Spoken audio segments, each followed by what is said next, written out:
wanted to share another personal experience story with you today, especially since it's come to light in the news as of recent.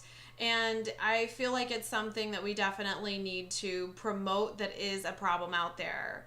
The news in the story from the other day is about a woman who was getting ready to have a surgery performed, and she got a call from the hospital system a day before the surgery, and they were telling her that unless she paid all of her portion of the cost up front, they were going to cancel her surgery.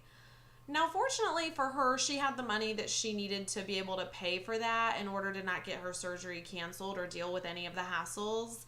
And she was able to do that and get her surgery. But the takeaway from it here is that what if she didn't have the money, and what if she didn't get the surgery and then her health continued to decline? How many other people get threatened with this and concerned with these issues on a daily basis or yearly basis at that? So, to get to my personal experience in dealing with this issue, it actually centers around one of my sons and his health and well-being. He was having just crazy ear infections. And this was a few years back when this incident actually happened. So we, decided to go ahead and get him surgery so we could get some tubes put in his ears. And the thing about this is that if there's a lot of infections and fluids in the ears, it can cause hearing damage. When they can't hear right, it can cause speech impediments because they can't, speak correctly or pronounce words correctly. It messes with their stabilization and their balance. And honestly, infections can get septic if they get that bad. So that's not something I think had to worry about, because I always had him in there right away, because I could always tell. Us moms, we can tell when our children, there's something off. So what my experience was, and this was when we had private insurance, excuse me, was that a guy from the hospital called us a few days before the surgery and was going over the financials with me, because we did still have to pay some of our deductible, and then we also had co-insurance that we had to pay for as well on that service. The man was so helpful and everything, and he was just kind of a godsend, because he was humanistic and he was real, and he was like, oh yeah, no, I think a payment plan would really be best for you guys and be more helpful to you, so let's go ahead and just get you set up with the payment plan. And he gave me the name and number of the lady who could help us do that at the hospital. So with that said, I called her. I left her a voicemail. All right, now the problem was when she called me back. Okay, she was very gung-ho. I want you to pay me the entire amount right now up front before the surgery. And I was just kind of sticking to my guns of, well, no, this is an option, correct? Because this guy said this was an option and this would really be better for our financial situation.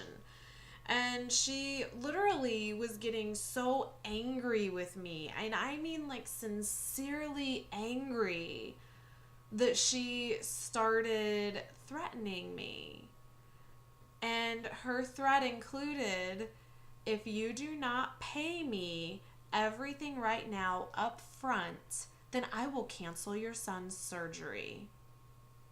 And I will just tell them that I canceled it because I feel like you will never pay us. At that point, I got off the phone with her. Because look, the situation kept escalating. I could tell she was legitimately angry. I could hear it in her voice and her tone of voice, the way she was speaking with me, the way her voice kept getting louder. So in that situation, I got off the phone with her. I went ahead and I called our DCF and I reported her in the hospital for neglect and abuse against my child, because she was threatening the health and welfare of my child. Okay? I've already explained to you why, the health benefits of the surgery and how it can impede everything. So with that, I also called the hospital's certification board and another hospital association and placed, formal complaints to let them know about my experience. And I called the actual hospital's administration line after I had done those things. and I let them know what she had said and threatened to do. And I did include to them, though, that look, this guy was extremely helpful and he was amazing to talk to.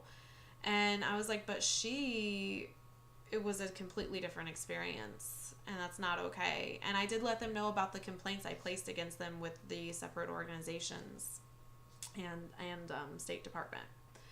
Hospital administration was just shocked. I mean, they just couldn't believe that she said that to me, and they were even trying to defend her, like, that doesn't even sound like her, though, and blah, blah, blah. And I was like, well, no, she said it, okay? I'm not making this up. So I think she did get reprimanded, but I don't know exactly what happened with her. I know she was still working there the day that we went in for surgery because when we went to the financial services area to set everything up, we were told she would not be in that area while we were there, which was a relief in a way, but also kind of frightening that she still worked there, because it's like, we're just one family. How many other people has she done this to? How many other people went ahead and just caved in and just didn't get the services they needed? And so that's the big point here, is to just continue being an advocate for yourself and your family, and don't let other people think that you're wrong and thinking that it's a priority.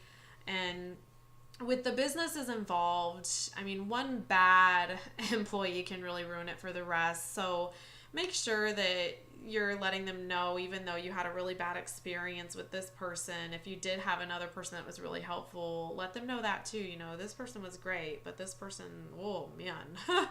So that's my personal experience story with this, and just another thing that we have had to go through. And if this resonates with you, if you've had to deal with this, I'm really sorry you've had a similar experience. But remember, just keep being an advocate for yourself and stay well.